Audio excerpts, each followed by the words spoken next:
Fala galerinha, aqui é a Michelle, professora de português do InfoEtec, e hoje eu vou trazer um tema para vocês, modos e tempos verbais. Vamos lá, por que a gente tem que entender modos e tempos verbais? Gente, o verbo, ele é o centro da frase. Se você entende o modo e o tempo que esse verbo está colocado na frase, você entende se essa oração se é um pedido, se é uma ordem, se é uma afirmação, se é um desejo, uma dúvida. O verbo, ele é o centro de tudo, ele que comanda ali se você está dando uma ordem, né? Se você está afirmando alguma coisa, se você está dando uma certeza. Então a gente vai ver agora os modos e os tempos verbais, ok? Vamos lá, vamos para os modos. A gente tem 3 modos verbais: o indicativo, subjuntivo e o imperativo. Então o modo indicativo, ele exprime fatos e certezas, é uma coisa, é um fato. Aí a gente tem, por exemplo, ele discursa bem, é um fato, tá? Eu estou afirmando que ele discursa bem, é uma coisa que eu sei, ele discursa bem.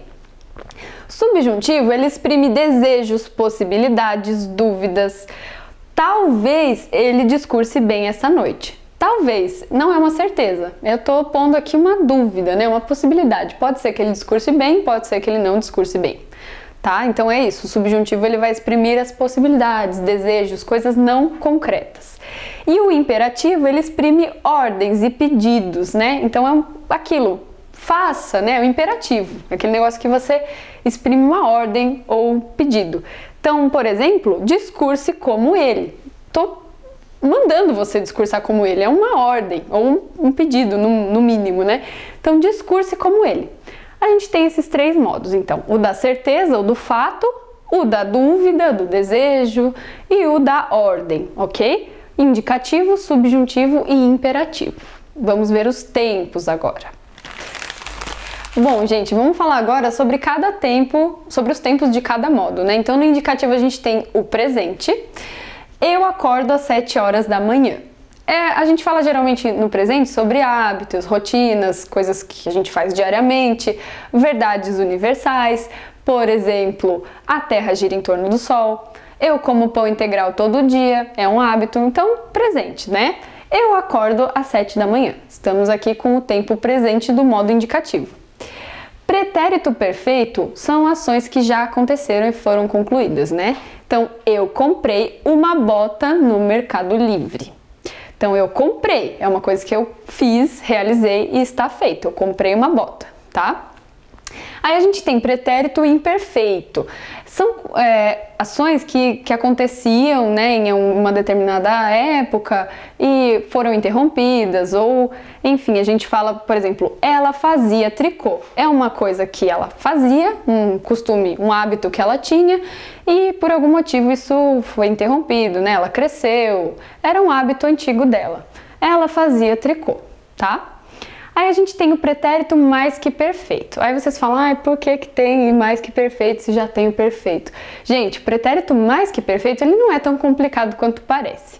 Ele é mais que perfeito porque ele é além do que já foi concluído. Ele é o que foi concluído antes do que foi concluído. Deu para entender mais ou menos? Ele foi concluído antes do pretérito perfeito, que é o que foi concluído. Então são ações que aconteceram antes de outras ações que também aconteceram. Então a gente usa ele geralmente para falar de uma coisa que aconteceu antes do pretérito perfeito.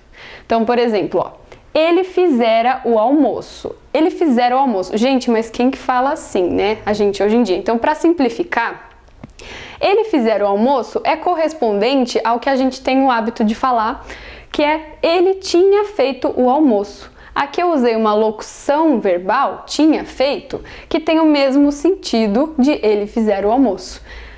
Agora ficou mais fácil, né? Para vocês entenderem, então, o pretérito mais que perfeito. Ele tinha feito o almoço. E aí, geralmente, ele vem acompanhado de uma outra ação concluída. Então, por isso que ele é mais que perfeito. Então, ele tinha feito o almoço quando eu comprei a minha bota no Mercado Livre. É uma ação que aconteceu antes de outra ação que aconteceu. Deu para entender? Agora vamos ver os futuros, né? Que tem mais esses 2 tempos verbais aí do modo indicativo. Então a gente viu presente, pretéritos, o pretérito perfeito, imperfeito e o mais que perfeito, e agora futuro do presente e futuro do pretérito. Futuro do presente é aquele futuro certo, né? Aquela coisa que já tá certa. Então, ó, eu farei a prova da ETEC, por exemplo, eu farei. É uma coisa que eu sei que vai acontecer, já está programado. Eu farei a prova da ETEC. E aí a gente tem a versão informal, né? Que a gente fala, eu vou fazer a prova da ETEC. É o que a gente fala no dia a dia. É muito difícil você ver alguém que fala, eu farei a prova da ETEC. Isso aqui é gramaticalmente correto e tal, mas a gente fala mais, eu vou fazer a prova da ETEC. Que não está errado, é só um pouco mais informal, tá? E aí o futuro do pretérito, que ele é geralmente acompanhado de uma condição, né? Que é aquele tal negócio, é uma coisa que aconteceria, mas ela depende de outra. Então, ó, vamos ver um exemplo. Eles fariam a prova se não fosse pela pandemia. Eles fariam, né? Eles fariam se não fosse pela pandemia. É uma coisa que ela está condicionada a outra ação ali. Então, ó, eles fariam a prova se não fosse a pandemia e numa versão mais informal, eles iriam fazer a prova. Né? A gente usa aqui dois verbos, iriam fazer, que tem o mesmo sentido, ok? Então, tudo isso no modo indicativo que mostram certezas, né? Mostram fatos, ok? Gente, vamos ver agora o modo subjuntivo e os seus 3 tempos verbais. A gente tem o presente do subjuntivo, que ó, vamos ver os exemplos. Que ele ganhe na Mega Sena. Espero que ele consiga passar na faculdade. Vocês estão vendo aqui que são desejos, certo? Então, ó, eu espero que ele ganhe, eu espero que ele consiga passar na faculdade. Tá exprimindo um desejo. E percebam, vou dar uma dica aqui, que ele geralmente vem acompanhado do que, né? Que ele expressa desejo. Às vezes ele fica implícito, mas sempre tem essa ideia de que ele faça, né? Que eu consiga meu emprego. Então, sempre vem acompanhado desse que embutido na frase, que demonstra desejo, certo? Aí a gente tem o pretérito imperfeito do subjuntivo. Pretérito imperfeito subjuntivo, ó. Se eu conseguisse um emprego, ganharia dinheiro. Óbvio, né? Então a frase aqui é essa aqui, ó, a oração. A gente tem 2 orações, ó. Se eu conseguisse um emprego, ganharia dinheiro. 2 orações. Por que 2 orações? Porque a gente tem 2 verbos, ó. Se eu conseguisse um emprego, ganharia dinheiro. Oração 1, oração 2. Mas isso aqui foi só para complementar, só para não ficar uma frase isolada aqui, uma oração isolada. Então a gente quer analisar essa primeira aqui, ó. Se eu conseguisse um emprego. Esse se eu conseguisse é o pretérito imperfeito do subjuntivo, que ele expressa uma dúvida, né? Uma possibilidade. Se eu conseguisse, é uma condição, certo? É uma condição. E percebam também que ele sempre vai vir acompanhado desse se, dessa possibilidade, mesmo que implícita, né? Então, sempre vai ter essa ideia de se algo acontecesse, se eu conseguisse um emprego, se eu ganhasse na loteria. Ele vem acompanhado desse se, que é uma possibilidade, uma hipótese aí, mesmo que improvável. E também o pretérito imperfeito do subjuntivo, como ele é sempre uma condição, ele depois vem acompanhado de uma oração que vai ser o indicativo, o futuro do pretérito do indicativo. Então, ó, percebam, se eu conseguisse um emprego, pretérito imperfeito, acompanhado de uma segunda oração, ganharia dinheiro, que é um futuro do pretérito do indicativo. Elas sempre vão estar conectadas, porque uma é uma condição e a outra ela depende dessa condição, ok? Isso é uma dica aí que fica para vocês. E a gente tem o futuro do subjuntivo. Quando eu tiver dinheiro, comprarei um carro. Vamos lá, a gente também tem 2 orações aqui, ó. Quando eu tiver dinheiro, comprarei um carro. Eu quero analisar essa daqui. Quando eu tiver dinheiro, deixa a segunda de lado aqui. Quando eu tiver dinheiro é uma hipótese, uma possibilidade, uma coisa que pode acontecer, né? Não é um fato, não é uma certeza, mas é uma possibilidade. Quando eu tiver dinheiro, então o futuro do subjuntivo ele vem com essa ideia de quando. Quando eu tiver, quando acontecer, quando passar a pandemia, certo? Ele vem com essa ideia de quando, um futuro, aí uma possibilidade. E aí também ele vem acompanhado, porque também é uma condição para outra coisa acontecer. Quando eu tiver dinheiro, comprarei um carro. Aí o futuro do subjuntivo vem acompanhado, numa segunda oração, de um futuro do presente do indicativo. Então, quando eu tiver dinheiro, comprarei um carro. Tá vendo? É uma certeza. Quando eu tiver, que eu vou ter um dia, espero, né? Vamos ter dinheiro. Quando eu tiver, eu vou comprar um carro. Então, essa possibilidade aqui, ela vem acompanhada de uma certeza, ok? Então, subjuntivo e indicativo, nesses casos, eles estão completamente conectados, certo?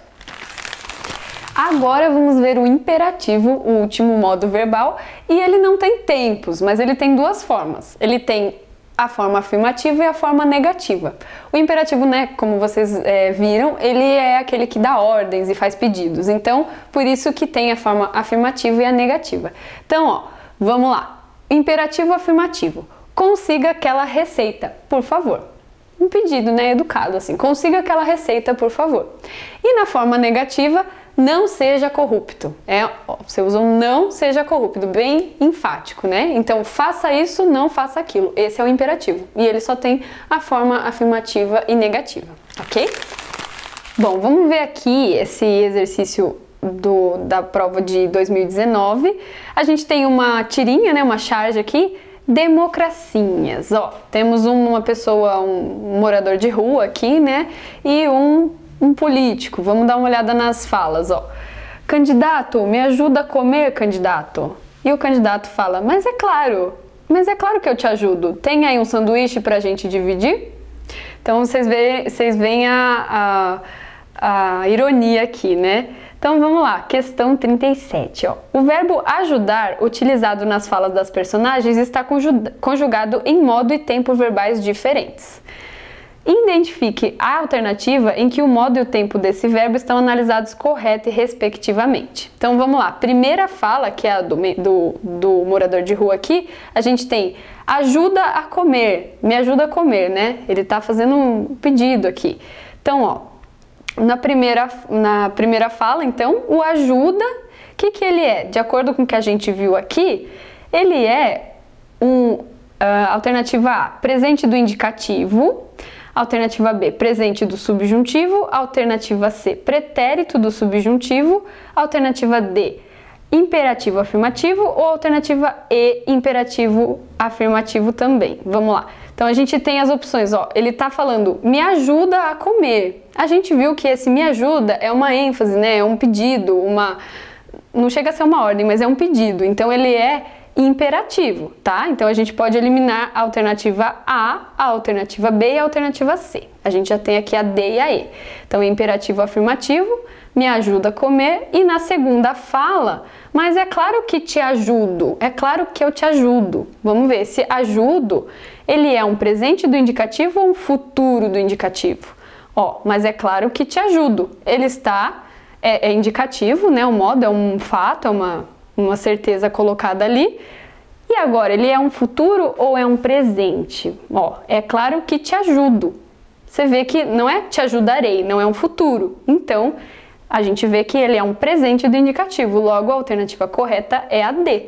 Então, o primeiro ajuda é imperativo afirmativo e o segundo ajuda o presente do indicativo. A alternativa D é a correta, ok? Bom, pessoal, espero que vocês tenham entendido, que vocês tenham gostado do vídeo e acompanhem aí as próximas notícias, os próximos vídeos do InfoETEC. Curtam a página, curtam o vídeo, se inscrevam e até a próxima!